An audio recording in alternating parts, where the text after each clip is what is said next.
Dice así la palabra de Dios. Os escribo a vosotros, hijitos, porque vuestros pecados os han sido perdonados por su nombre. Os escribo a vosotros, padres, porque conocéis al que es desde el principio. Os escribo a vosotros, jóvenes, porque habéis vencido al maligno. Os escribo a vosotros, hijitos, porque habéis conocido al Padre. Os he escrito a vosotros, padres, porque habéis conocido al que es desde el principio. Os he escrito a vosotros, jóvenes, porque sois fuertes, y la palabra de Dios permanece en vosotros, y habéis vencido al maligno. Amén. Estos versículos son como un punto de descanso. Alguien pudiera decir para los alpinistas. En mi juventud tuve el privilegio de subir a la Loma Isabel de Torres en algunas ocasiones. No en teleférico, no había teleférico cuando eso, y subíamos a pie de frente y uno iba bordeando la loma. Y llega un momento en que hay que tomar aire.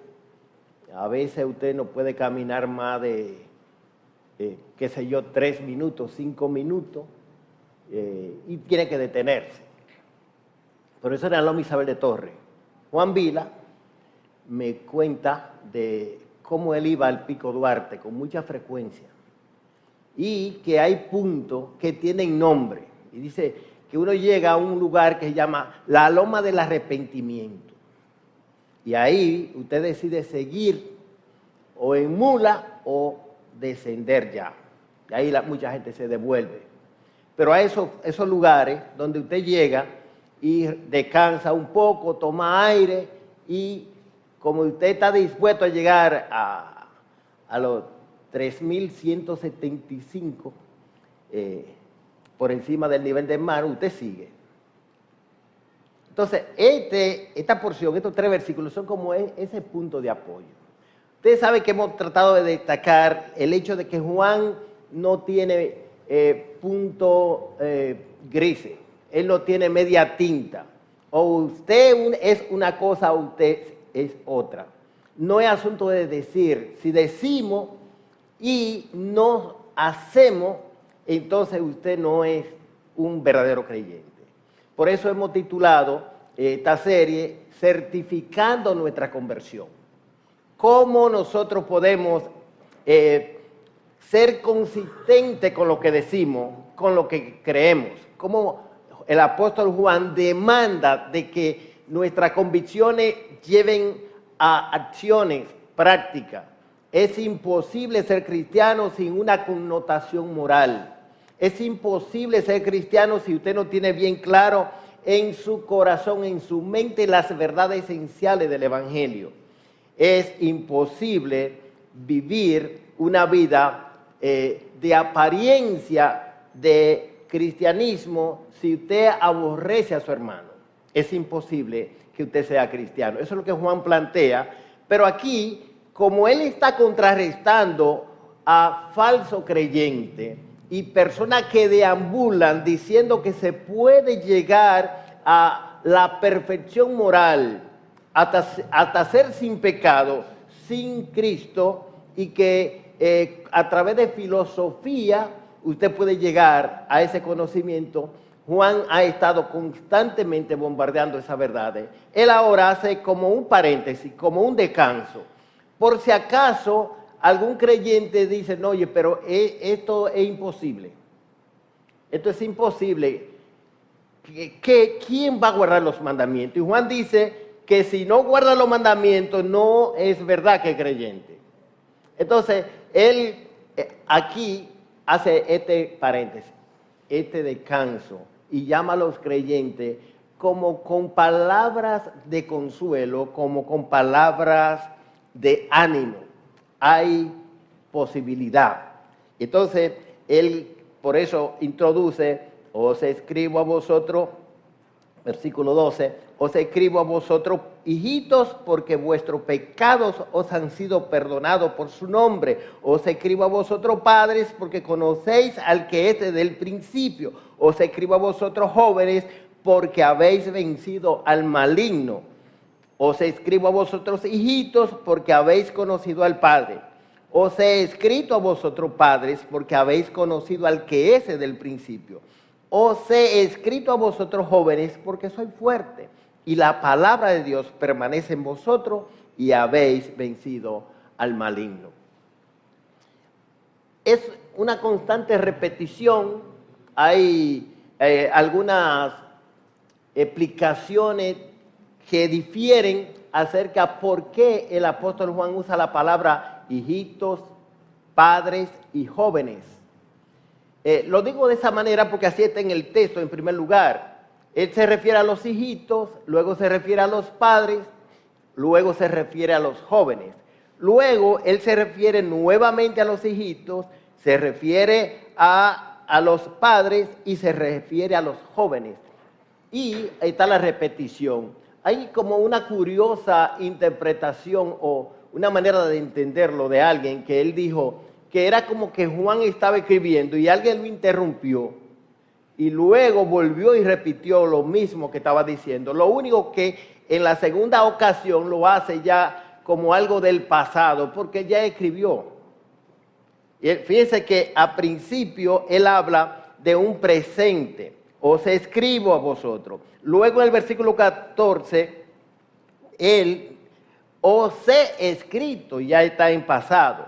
Algunos piensan que tal vez fue una carta anterior o tal vez estaba hablando con referencia al Evangelio según San Juan. Lo cierto es que Juan es repetitivo y algunos hacen la observación del caso de los hebreos que eran dados a repetir. Por eso el Señor llamaba la atención cuando iba a decir alguna verdad que Él no quería que los discípulos pasaran desapercibidos. Él decía, amén, amén, de cierto, de cierto. Y era simplemente para recalcar, el que sabe un poquito acerca de la enseñanza entiende que una de las cosas básicas es la repetición. Para usted aprenderse algo tiene que repetirlo. Para memorizar algo tiene que repetirlo continuamente. Para manejar el contenido amplio tiene que repetirlo. Y Juan usa todos estos argumentos con la finalidad, toda esta manera, de que los destinatarios, los hermanos que reciben esta carta, estén muy conscientes de lo que él le está diciendo. El apóstol Juan hace un paréntesis de tanta importancia como los puntos de descanso de los alpinistas. Porque hijitos, padres y jóvenes representan diferentes etapas de la vida y aplicaciones particulares y puntos particulares. No necesariamente se está refiriendo, como algunos piensan, de que hijitos son los nuevos creyentes. Los jóvenes son los medianos ya en tiempo de conversión y los padres ya son los experimentados en la fe. No necesariamente, porque si no, siempre se hubiera mantenido el orden de la exposición. Siempre hijitos, siempre jóvenes y no hay un orden necesariamente. Lo que sí uno tiene que entender es que la vida cristiana representa diferentes etapas de la vida, que hay aplicaciones que usted necesita en su novedad de vida cristiana, en su mediana vida cristiana y en la madurez. Usted siempre va a tener necesidades especiales. En primer lugar, Juan ofrece aquí consuelo para los que se sienten condenados. Vuestros pecados han sido perdonados. Y en segundo lugar, él anima a aquellos que pudieran sentirse en una misión imposible. Y por eso él habla de los jóvenes, ustedes son fuertes, ustedes han vencido al maligno, la palabra de Dios permanece en ustedes. Es importante que uno se oriente con la manera, especialmente el apóstol Pablo utiliza siempre una base para establecer luego una demanda, una base doctrinal, y luego basado en esas verdades, él apela a una responsabilidad. Si usted lee Romanos con detenimiento, desde el capítulo 1 al capítulo 11, todo es doctrina evangélica.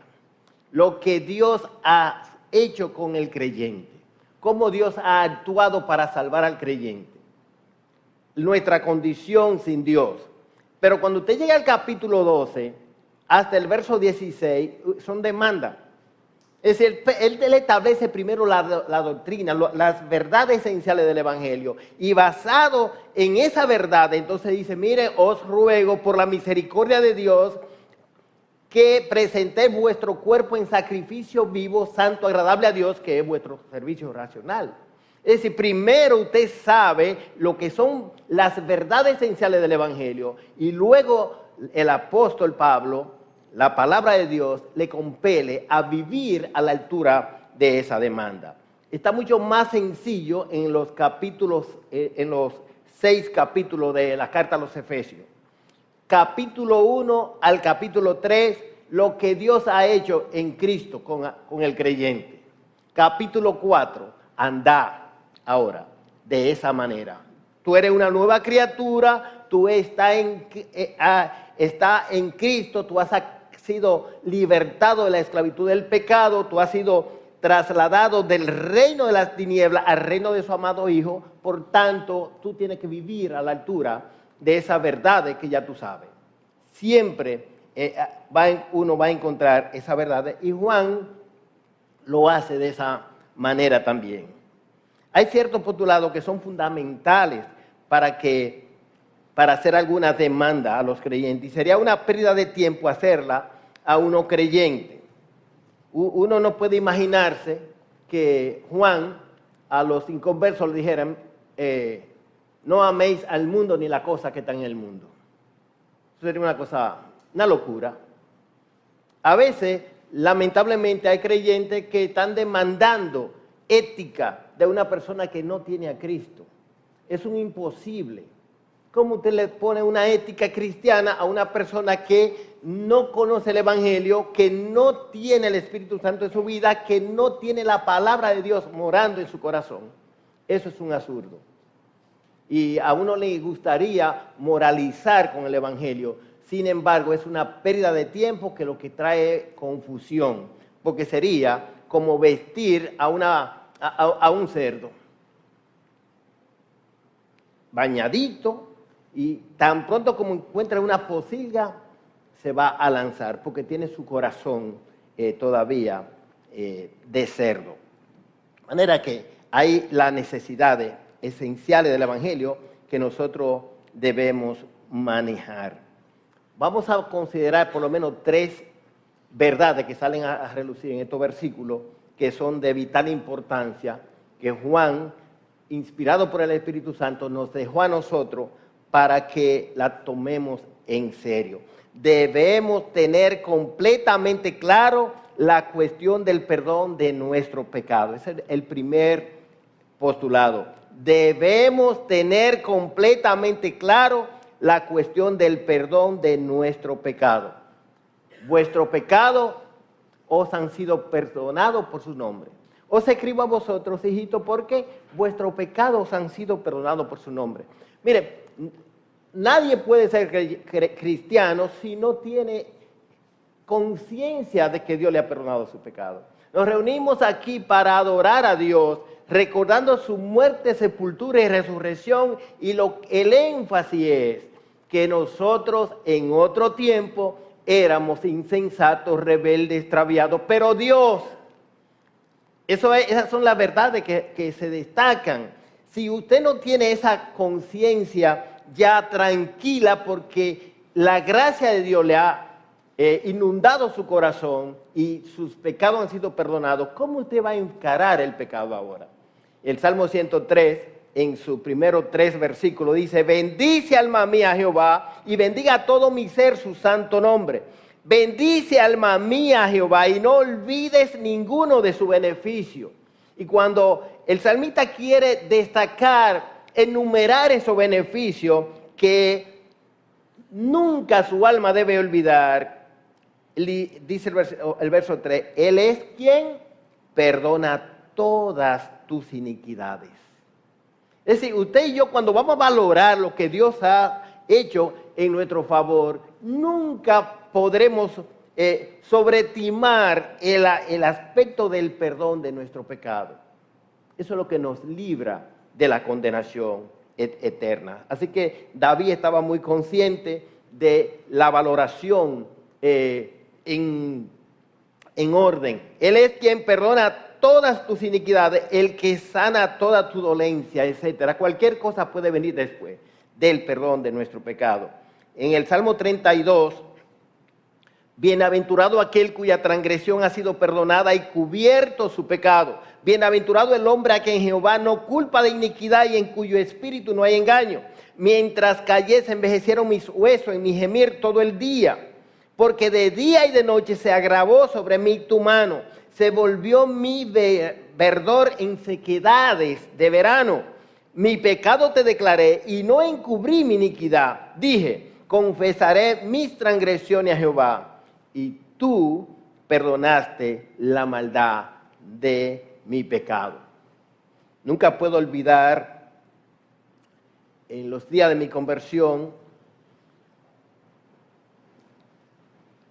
que pasé por una situación difícil y busqué ayuda. Y alguien me enseñó el versículo 18 y 19 de Miqueas. Profeta Miqueas, capítulo 7, versos 18 y 19. Dice, ¿qué Dios como tú que perdona la maldad y olvida el pecado del remanente de su heredad? No retuvo para siempre su enojo, porque se deleita en misericordia.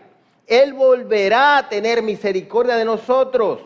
Sepultará nuestras iniquidades y echará en lo profundo del mar todos nuestros pecados. Vamos a repetir el texto.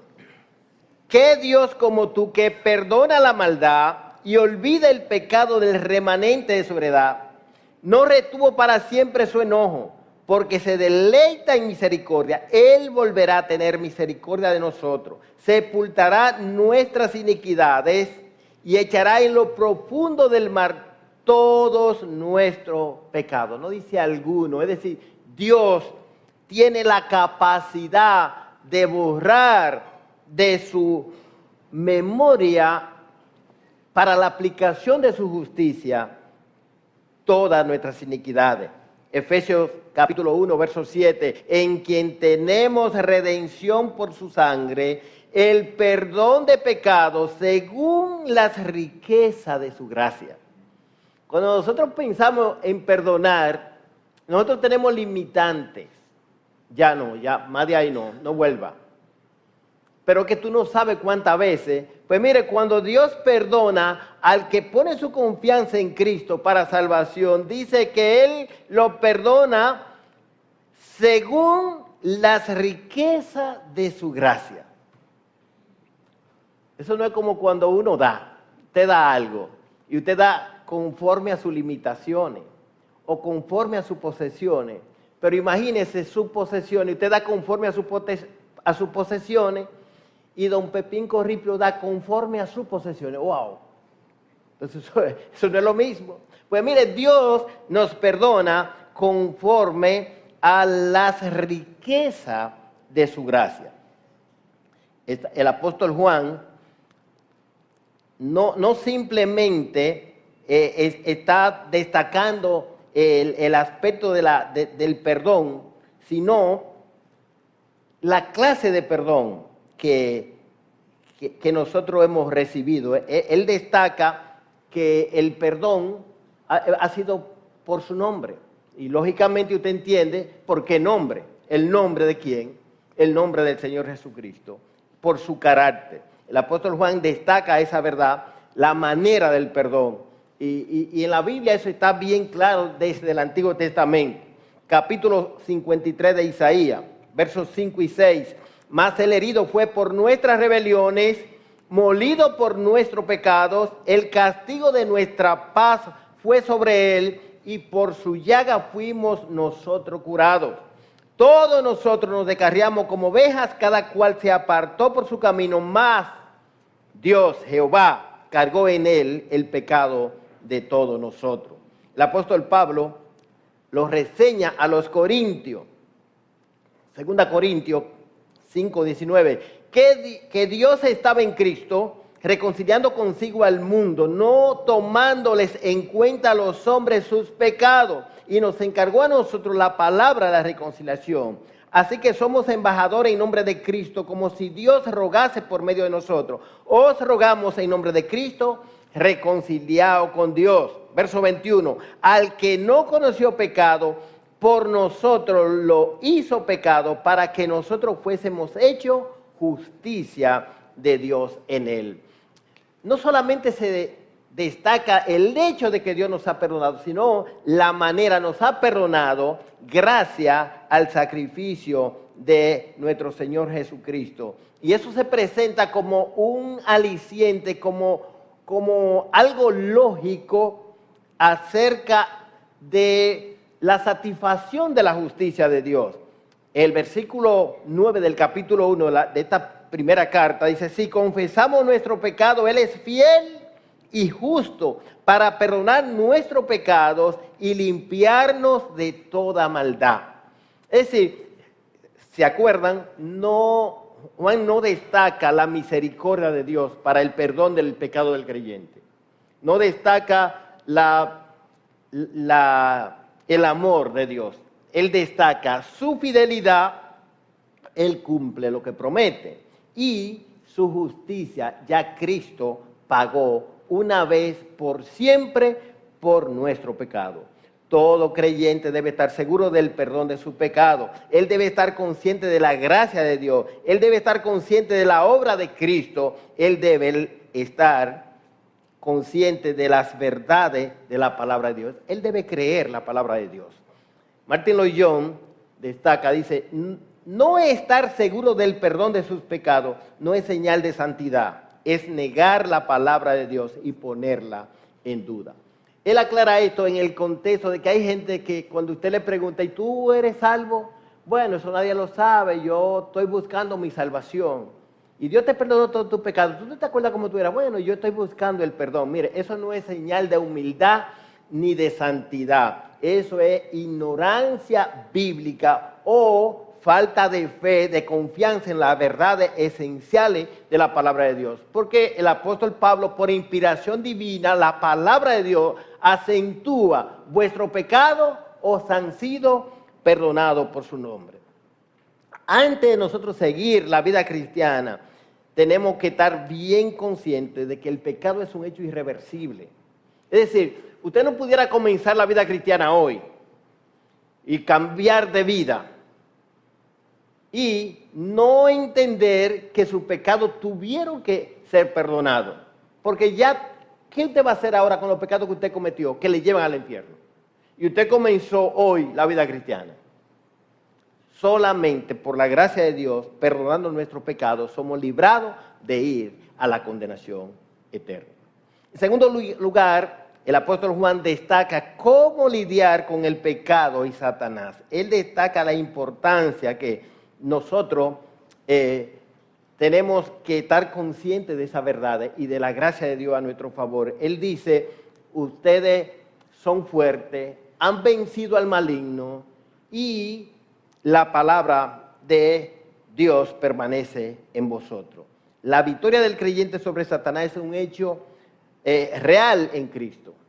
No es un asunto que usted tiene que estar mofándose, como hay gente que a veces se mofa de que pisa a Satanás y que ya lo tengo aquí, que ya lo vencí, que siempre estoy en victoria. No, eso no es. Eso no es lo que la Biblia dice. La Biblia es lo que nos enseña a nosotros, que Satanás, el príncipe de este mundo, ha sido derrotado por Cristo y que en Cristo Jesús yo tengo la victoria, que yo he vencido al maligno en Cristo. Porque ningún creyente tiene el poder de Satanás. No, eso no es verdad. El que está en nosotros es mayor que el que está en el mundo. Eso es verdad. Separado de mí, dijo Cristo, nada podéis hacer. Pero lo que sí Juan trata de resaltar es el hecho de que Satanás es un enemigo vencido. Él puede hacer alarde, guerra, de guerrilla, pero su derrota está asegurada. Por eso el Señor, cuando habló de la iglesia, dijo, ni la puerta del infierno no prevalecerán contra ella.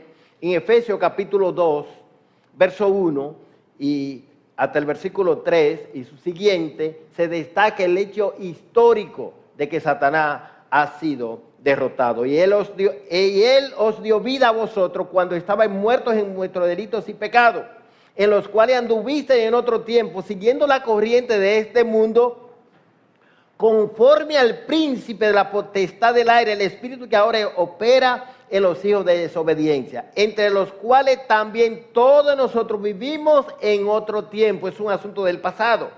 Y de los deseos de nuestra carne, haciendo la voluntad de la carne y de los pensamientos, y éramos, ya no somos. Es decir, Dios nos ha sacado de ahí.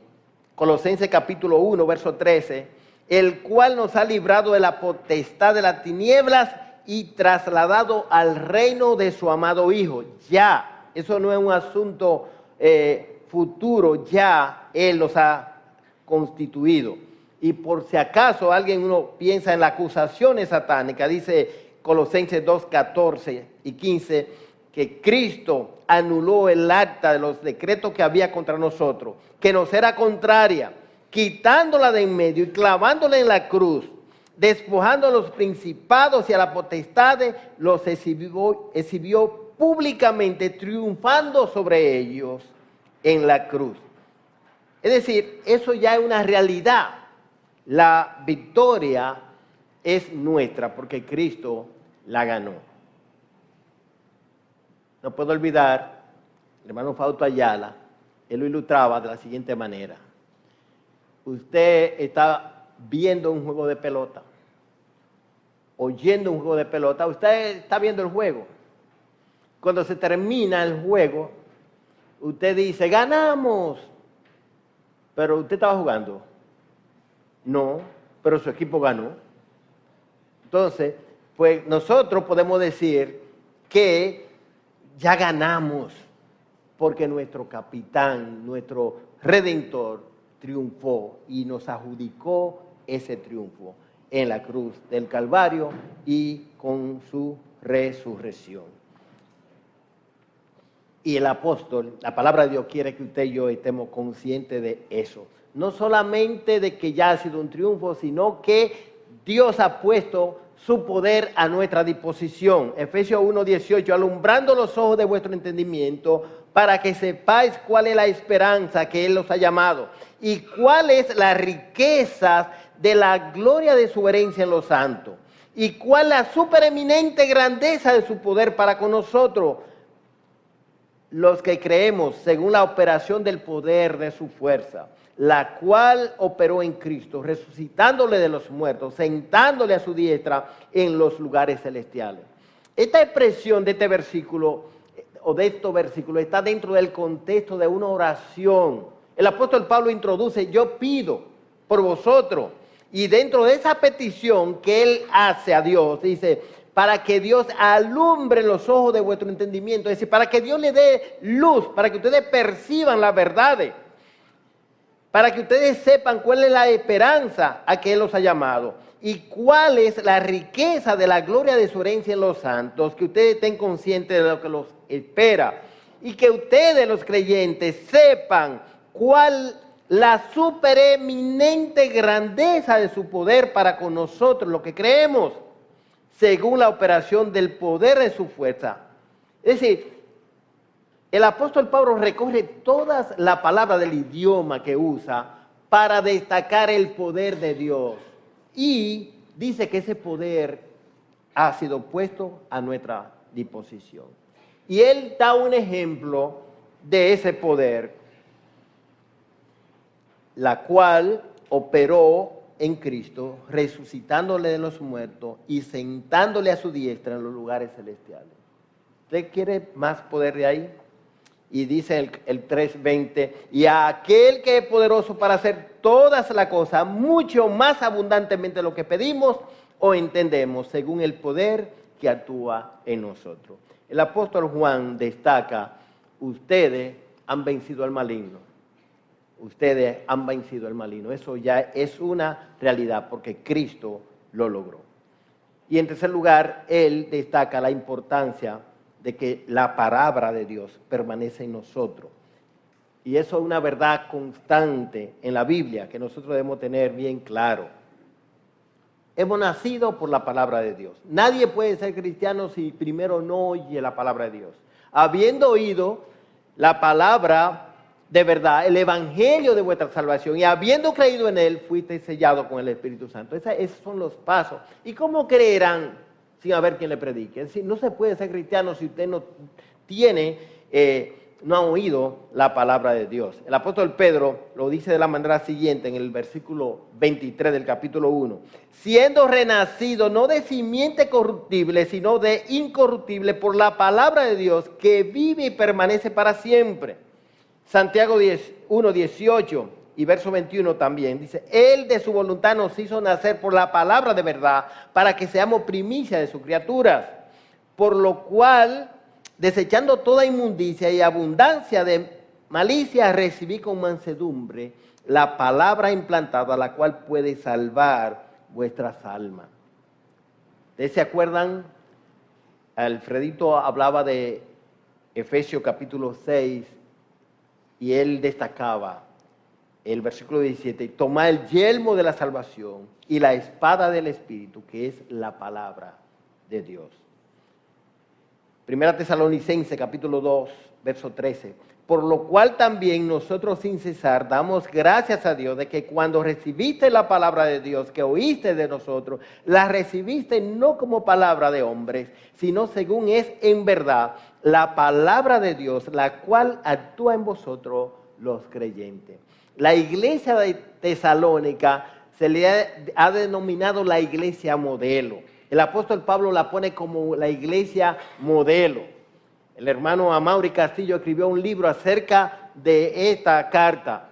Él dice, la iglesia que debemos ser. ¿Dónde estaba el secreto espiritual de los hermanos de Tesalónica? Que ellos recibieron la palabra de Dios oída por los apóstoles y la recibieron no como palabra de hombre, sino como es en verdad. La palabra de Dios, dice, la cual actúa en vosotros los creyentes. Colosenses capítulo 3, verso 16. La palabra de Cristo mora en abundancia en vosotros, enseñándoos y exhortándoos unos a otros en toda sabiduría, cantando con gracia en vuestros corazones al Señor, con salmos e himnos y cánticos espirituales. La importancia de permanecer en la palabra. Ustedes han vencido al maligno, la palabra permanece en vosotros. Este verso 16 de Colosenses es sinónimo del verso 18 de Efesios 5. Efesios 5, 18 dice, no os embriaguéis con vino en lo cual hay disolución, sino sed lleno del Espíritu Santo. Cuando usted lee los resultados de ser lleno del Espíritu Santo, son los mismos resultados que emana el ser lleno de la palabra de Dios. Porque el Espíritu Santo usa la palabra de Dios en nosotros, la vivifica, le da la gracia para que nosotros la podamos entender y llevar a la práctica. Por eso dice, la palabra de Cristo mora en abundancia en vosotros, enseñándoos y exhortándoos unos a otros en toda sabiduría, cantando con gracia en vuestros corazones al Señor, con salmos e himnos y cánticos espirituales. Nosotros debemos valorar el hecho de que Dios nos ha dado su santa palabra. Por último, todo creyente debe tener conocimiento de Dios el Padre, de Dios el Hijo, de Dios el Espíritu Santo. Ustedes, yo le estoy escribiendo, dice el apóstol Juan, porque ustedes conocéis al que es desde el principio.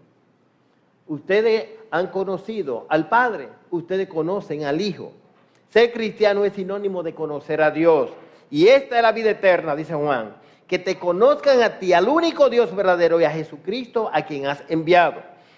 Este conocimiento de Dios debe ser siempre progresivo, no debe ser simplemente que ya sabemos que Dios es el Creador, que Dios es santo, que Dios es justo, sino que nosotros debemos progresar en ese conocimiento. No puedo olvidar al hermano Ramón Prensa, en una ocasión hablaba del desarrollo de la vida cristiana, y él decía que hay creyentes que son como gente que va a la playa, y hay otros que van a alta mar. Hay uno que va al mar y está pescando y trae grandes peces de allá de adentro. Hay otros que se pasan todo el tiempo en la orilla de la playa recogiendo caracolitos. Ellos pasan la vida entera recogiendo caracolitos. Son los que se entretienen con verdades superficiales, nunca profundizan más allá. Y nosotros somos llamados a conocer a Dios. Yo le escribo a ustedes porque han conocido al Padre, han conocido al Hijo, han conocido al que es desde el principio. Eso es un conocimiento progresivo. Imagínense el apóstol Pablo. El apóstol Pablo aclara que cuando él se convirtió, él no fue a los apóstoles, a los 12. Yo no fui a donde ellos. Dice, lo de la circuncisión a mí no me enseñaron nada. Es decir, los judíos a mí no me enseñaron nada. Y cuando va al capítulo 12 de la segunda carta a los Corintios, él dice, mira, yo fui arrebatado. Yo no sé si fue en cuerpo, no lo sé. Los que son arrebatados ahora saben cómo. Pero el apóstol Pablo no sabía. Y si fuera del cuerpo, no lo sé. Dios lo sabe. Pero yo oí palabra inefable que no le he dado al hombre.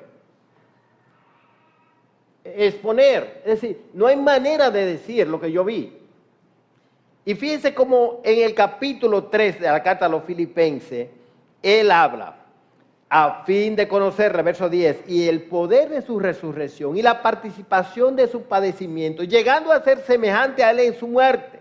Si en alguna manera llegase a la resurrección de entre los muertos, no que lo haya alcanzado ya ni que ya sea perfecto, sino que prosigo por ver si logro asir aquello para lo cual fui también asido por Cristo. Yo quiero agarrar eso. Yo no lo he alcanzado. Óyeme, ¿quién lo ha alcanzado? Si San Pablo, que fue arrebatado, que para poder mantenerse cabal y humilde, Dios le permitió un aguijón que lo abofeteara, para que no se enaltezca desmedidamente. Y él dice, no que lo haya alcanzado ya, ni que ya sea perfecto, sino que prosigo por ver si logro asir aquello para lo cual fui también asido por Cristo Jesús. Hermanos, yo mismo no pretendo haberlo ya alcanzado, pero una cosa hago, olvidando ciertamente lo que queda atrás y extendiéndome a lo que está delante, prosigo a la meta, al premio del supremo llamamiento de Dios en Cristo Jesús. El apóstol Pedro nos exhorta de la misma manera. Antes bien, crece en la gracia y el conocimiento de nuestro Señor y Salvador Jesucristo. A Él sea la gloria ahora hasta el día de la eternidad. Amén. Estamos llamados a crecer en el conocimiento del Altísimo. 2 Corintios 3:18 nos da una idea de cómo hacerlo. Dice, por tanto nosotros todos, mirando a cara descubierta como en un espejo la gloria del Señor, somos transformados de gloria en gloria, en la misma imagen, como por el Espíritu del Señor.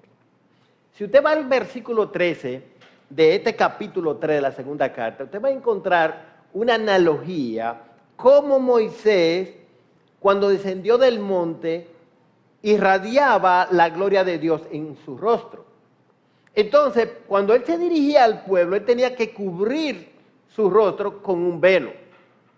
Y él dice las razones para que el pueblo judío no pusiera su esperanza en el fin de aquello que perecía. Ahora, ¿cómo fue que Moisés logró que en su rostro se reflejara la gloria de Dios? ¿Qué fue lo que él hizo? Porque cuando él descendía del monte, con el fulgor de la gloria de Dios en su rostro, él no lo sabía. ¿Quiénes se dieron cuenta? Los que lo vieron. Pero ¿cómo fue que lo logró? Él no andaba buscando eso. Ahora él duró 40 días, 40 noches en la presencia de Dios, de tal manera que cuando él salió de la presencia de Dios, el pueblo no podía soportar su rostro. Hermano, y si usted y yo queremos irradiar la gloria de Dios, tenemos que estar cerca de Él. Tenemos que estar cerca de Él. Y no vamos a ser nosotros los primeros en darnos cuenta, va a ser los otros. Así como el pecado nuestro, los primeros en darse cuenta son los otros que están a nuestro alrededor, y lamentablemente nosotros somos los últimos en darnos cuenta. Así también nuestro desarrollo espiritual, nuestro crecimiento en el conocimiento de Dios, se va a conseguir cerca de Dios. Cerca de Dios. Yo le escribo a ustedes porque ustedes conocéis al que es desde el principio. Conclusión, Juan recalca que antes de ascender hacia la cumbre de la vida cristiana necesitamos saber que nuestros pecados han sido perdonados. Necesitamos saber cómo lidiar con el pecado y Satanás. Necesitamos crecer cada día en el conocimiento de Dios. Aquí hay gente que nosotros amamos, que queremos, que son nuestros, y que todavía sus pecados no han sido perdonados, y que mucho menos podrán lidiar con Satanás, y que no conocen a Dios. La palabra de Dios es clara, sencilla para ella, cada uno de ustedes, mis amigos. De tal manera amó Dios al mundo que ha dado a su Hijo unigénito para que todo aquel que en Él cree no se pierda, mas tenga vida eterna. Solamente poniendo su confianza en Cristo como único y suficiente Salvador, usted puede alcanzar el perdón de su pecado, la gracia transformadora. Ojalá que usted lo aproveche.